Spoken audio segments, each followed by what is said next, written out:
30th week of Ordinary Time. Doing a little adjustment here to my um, screen as in the camera.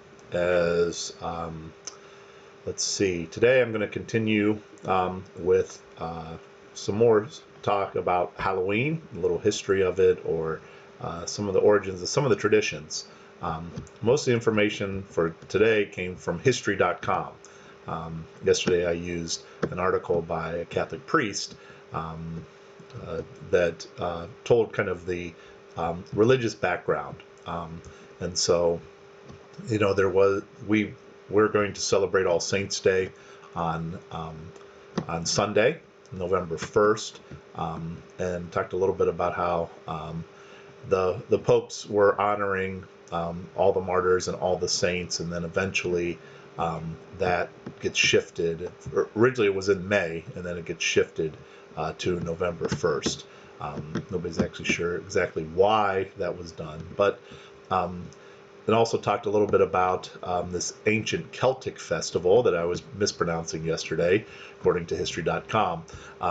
It's pronounced Samhain, but it's Samhain. So yesterday I was probably saying Samhain, pronouncing it phonetically, but it says it's pronounced Samhain. But that was a Celtic festival that goes way predates Christianity. November 1st was the new year for the Celts. And so as harvest season was coming and the long, dark winter was coming, there were various rituals that surrounded that. And there does seem to be some evidence for kind of melding those together, but it's not really clear that any of the popes would have known about this or were trying to, in a way, baptize a pagan festival. Sometimes that's the term that's used when some of pagan rituals are then kind of brought over into the church and given a religious interpretation. But we also saw, too, that as in the United States, there wasn't a long history, especially like colonial times, there wasn't a long history of Halloween because the Protestants were against kind of any kind of this merrymaking at that time. They do say, history.com would point out that Maryland, which was kind of the Catholic colony, had maybe some Halloween celebrations, tied to All Saints Day. But for the most part, there wasn't a whole lot that was going on. So to get then probably what we see is that by the second half of the 19th century, so 1850s on, America is flooded with new immigrants, especially a lot of Irish immigrants. And so they start to bring some of those traditions from their homeland over for Halloween. And so Americans, borrowing from some of these European traditions, begin to dress up in costumes and go house to house asking for food or money. We talked about how there was these special cakes, I think they were called soul cakes, that were baked around this time, and then people would beg for those in exchange for prayers for the faithful departed. You see that, the kind of the trick-or-treat tradition. In the late 1800s, there was a move in America to mold Halloween into a holiday more about community and neighborly get-togethers than about ghosts, pranks, or witchcraft. At the turn of the century, so right around 1900, Halloween parties for both children and adults became the most common way to celebrate the day. Parties focused on games, foods of the season, and festive costumes. Parents were encouraged by newspapers and community leaders to take anything frightening or grotesque out of Halloween celebration. Because of these efforts, Halloween lost most of its superstitious and religious overtones by the beginning of the 20th century. So we see kind of this transition now in the United States to kind of the secular celebration of Halloween that we understand. So it says by the 1920s and 30s, Halloween had become a secular but community-centered holiday, with parades and town-wide Halloween parties as the featured entertainment. Despite the best efforts of many schools and communities, vandalism began to plague some celebrations in many communities during this time. So even back in the 20s and 30s, there were people who were out doing mischief around that time.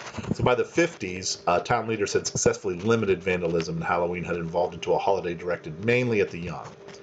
Due to the high numbers of young children during the 50s baby boom, parties moved from town civic centers into the classroom or the home, where they could be more easily accommodated. And so between 1920 and 1950, the practice of trick-or-treating was also revived because it was a relatively inexpensive way for an entire community to share the Halloween celebration. In theory, families could also prevent tricks from being played on them, providing the neighborhood children with small treats. So we get that, the idea of trick-or-treat. So really by, the early 20th century or by the mid 20th century, the Halloween that we probably kind of all experience, this secular celebration, had really taken root in the United States. So in a way, it's not as old as maybe it might seem, but it does. They end their article by saying that Americans spend an estimated $6 billion annually on Halloween, making it the country's second largest commercial holiday after Christmas. So I know, yeah, that is, we see that very much.